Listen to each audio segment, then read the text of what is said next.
Pilipinas, updated ka na ba? Kahit walang lunas ang mga sakit, Chris, malaki ang pasasalamat sa mga taong nagmamahal sa kanya. Sa kabila ng pagkakaroon ni Chris ng autoimmune disorder na ayon mismo sa kanya ay no cure, but life-threatening damage on the patient's organ can be prevented or managed if diagnosed early or given the proper treatment.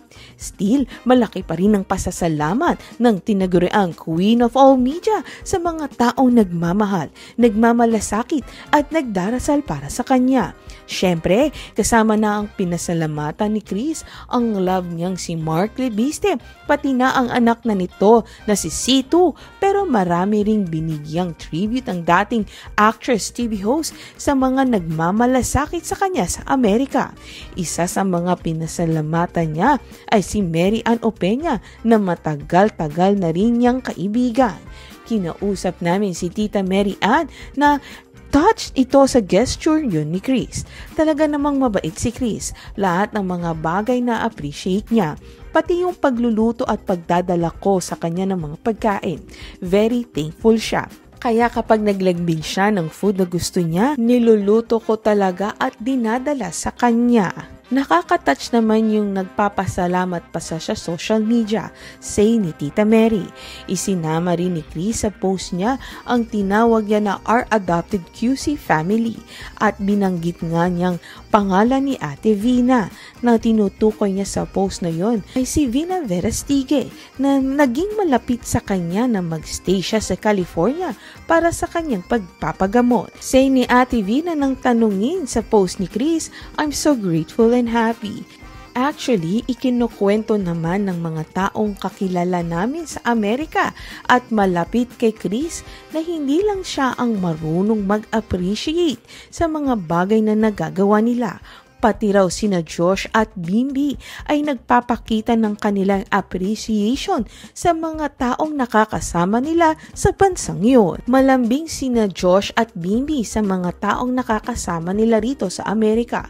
Chika ng isang taong madalas naming nakikitang kasama ang mga anak ni Chris. Bongga!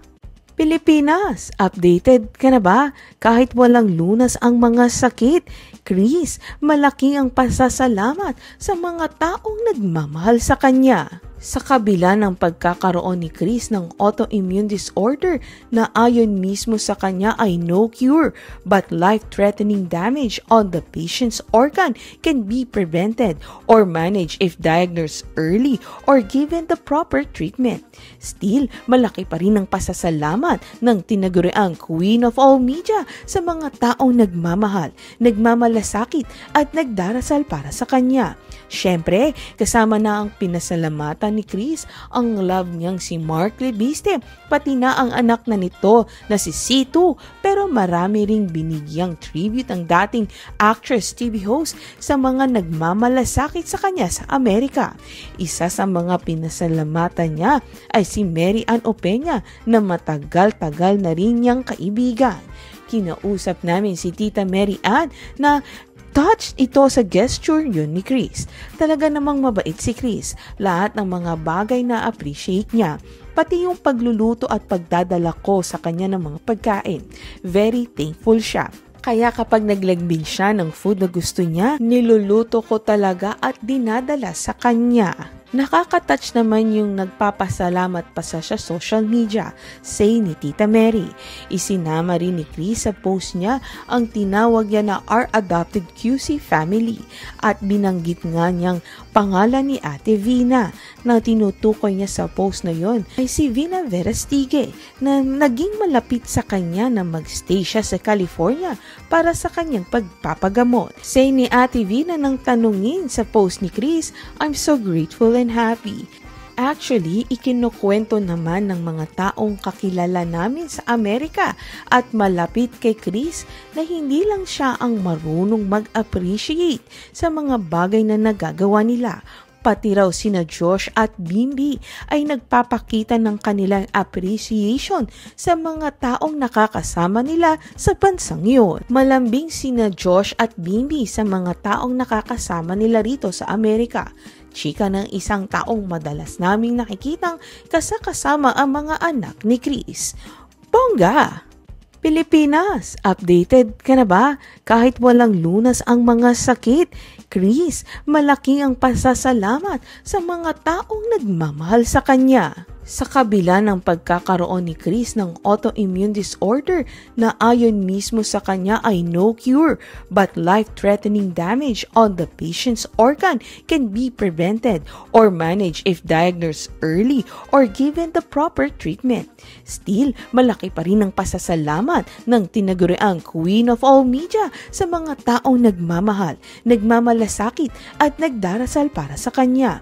Siyempre, kasama na ang pinasalamatan ni Chris ang love niyang si Mark Lebiste, pati na ang anak na nito na si C2, pero marami ring binigyang tribute ang dating actress TV host sa mga nagmamalasakit sa kanya sa Amerika. Isa sa mga pinasalamatan niya ay si Mary Ann Opeña na matagal-tagal na rin niyang kaibigan. Kinausap namin si Tita Mary Ann na touched ito sa gesture yun ni Chris. Talaga namang mabait si Chris. Lahat ng mga bagay na appreciate niya. Pati yung pagluluto at pagdadala ko sa kanya ng mga pagkain. Very thankful siya. Kaya kapag naglagbing siya ng food na gusto niya, niluluto ko talaga at dinadala sa kanya. Nakaka-touch naman yung nagpapasalamat pa sa social media, say ni Tita Mary. Isinama rin ni Chris sa post niya ang tinawag niya na Our Adopted QC Family at binanggit nga niyang pangalan ni Ate Vina na tinutukoy niya sa post na yon ay si Vina Verastige na naging malapit sa kanya na magstay siya sa California para sa kanyang pagpapagamot. Say ni Ate Vina nang tanungin sa post ni Chris, I'm so grateful and happy. Actually, ikinukwento naman ng mga taong kakilala namin sa Amerika at malapit kay Chris na hindi lang siya ang marunong mag-appreciate sa mga bagay na nagagawa nila. Pati raw sina Josh at Bimbi ay nagpapakita ng kanilang appreciation sa mga taong nakakasama nila sa bansang yun. Malambing sina Josh at Bimbi sa mga taong nakakasama nila rito sa Amerika. Chika ng isang taong madalas naming nakikitang kasama ang mga anak ni Chris. Bongga!